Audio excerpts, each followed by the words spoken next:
Well, my name's Graham Johnson. I've been a school principal for 25 years, but for the last 50 years, when I was 14 years old, started teaching Sunday school. And ever since then, I've done Boys Brigade and became a teacher and now running a school.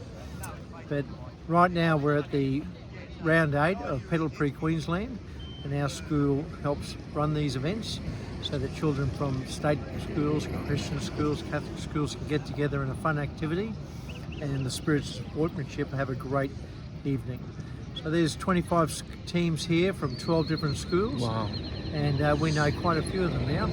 And already tonight our schools helped 3 other schools with problems that they've had with their trikes, as well as help them have a wonderful evening. It's amazing. No, thank you for that. And if you could change something in this world, you see the world needs a bit of, solutions and answers, but if you could change just one thing, what would that one thing be?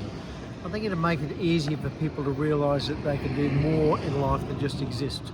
We're created for a purpose, and the people who find that purpose through Jesus Christ actually have a good life. And people see religion as something that slows them down, but a relationship with Christ actually helps you to live the life that you're born to live. It makes it bigger and better. Yeah. A little scarier sometimes. Yeah. Yes. And so when you hear the word gospel or someone's talking about the good news, what do you think about? Like, what's the good news? What's the gospel to you? Well, I gave my life to Christ when I was 14 in my father's study, okay? And I'd grown up in the church, but on that night I had a personal conviction. And look, there's been things I've done great since, and other times where I haven't been as tight. But the truth is that every time I pursue that thing that God wants me to do, things work out for the better. And it amazes me how God prepares the land in front of you. So when you get there, you can do what it is that He wants you to do. And that's the gospel. It's good news. It's awesome. Go into all the world and preach the gospel. It's make disciples of men. Come on. Okay, and perhaps even battle evil on the odd occasion. Come on. And so if you were to communicate the gospel to a friend that's not saved or someone that's far from God in your relational network, how would you go about doing it, or what's your way of reaching them? How do you communicate that to them? Well, it starts with a relationship. You get to know that person, they get to know you. It's not when I was in Rotary, I was the God guy. Okay, so they used me to do the prayers and whatnot, but it wasn't uncommon for someone to say, can we have a coffee or a chat? And they'd say something's different, something's unusual. So, well, look, I have this Christian thing going on, let me tell you about that. But it means different things to different people. Most people want to get by. That's not enough. That's not living, that's surviving. That's not thriving. That's just making do from pay to pay. That's good. And so in saying that, what's the difference between a Christian and a disciple? Is there a difference, or what's a Christian to you and what's a disciple? What's the difference? How can you, are they both the same, or, well, at the point where you give your life to Christ, that's your ticket to heaven. Okay, but it's the difference between milk and meat. Okay, so when you're a young Christian, you're just learning the basics. But the deeper your relationship goes with Christ, the more likely you are to be of use to Him. Like young David in the field, learning how to look after sheep, he wasn't much use when he was 12 years old. It was another 20 years before he became the king of Israel, and God took him on that journey. He couldn't have done it on the first day, but the closer you are to God and the more willing you are to walk that walk, the more likely you are, I'm going to use you for this and that. You've got to be willing to give your life over long after you've given yourself to Christ, to leave all that behind until your spiritual life is more important than your physical life.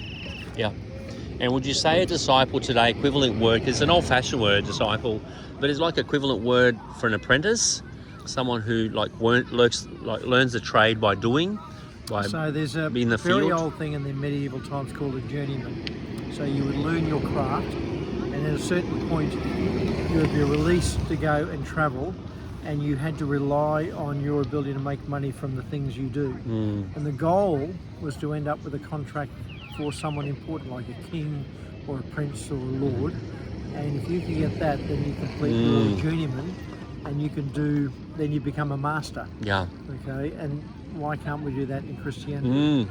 Rather than just, it's not a club for nice people. Do Rotary for that. Yes. Okay, it's a chance to fulfill the purpose. And that is a big deal. Not many people get to that. Yeah. They sort of go, it's too hard, it's too scary, but what a way to live.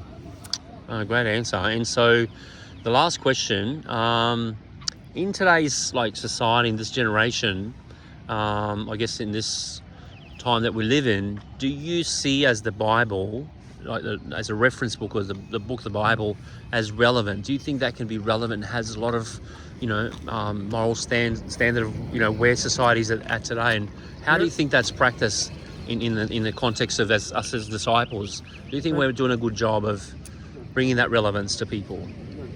There's a couple of questions. Very few people would deny that the Bible is a good book, full of moral tales and great sayings and wisdom and so on.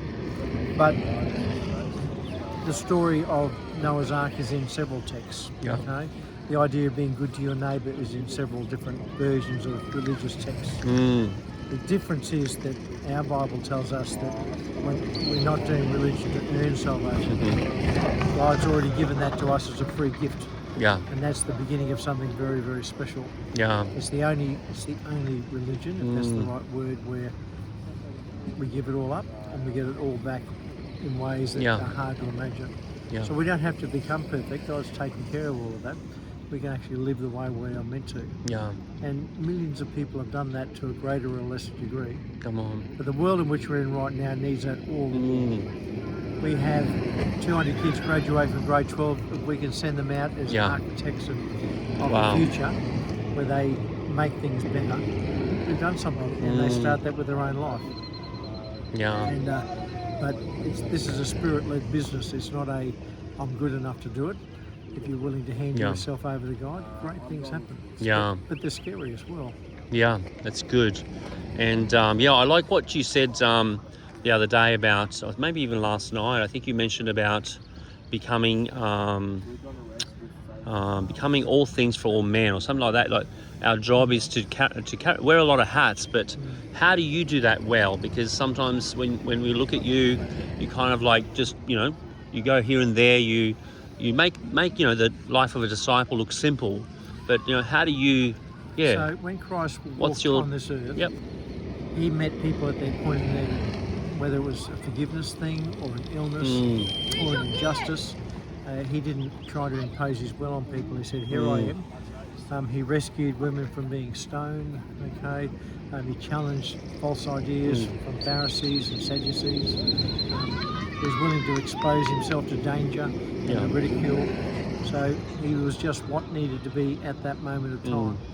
And I think that's what Christians need to do. Yeah. So don't try and be right all the time. That's God's job. Yeah. Be available. And if something doesn't go well, that's okay. Yeah. And you stand up the next day and you do it again. Yeah. But if you can get to the end of your life and what you left behind you is better than when you came, and that's because God has guided you that way, I'm okay with that. Yeah. That's awesome. Thank you so much. Is there one last thing you would like to say to the audience, the people that obviously want to watch this? Obviously, this is for training purpose and people hearing other stories of how, how they pursue, I guess, their purpose, their meaning in life. But is there something that you want to say, the last thing, for those that are watching before we finish up? The thing that I know is that I can't actually lose. If my life ended today, I'm in heaven. Between now and then, there might be some good things that we can do. So I don't have to be afraid of anything. Yeah. The only thing you really need to be afraid of is not making good use of this one day that God's given me. And if I can do that, then tomorrow's going to be better for me and for other people. So I'd say don't be afraid. That's awesome. God's taken it all. Leave it to him.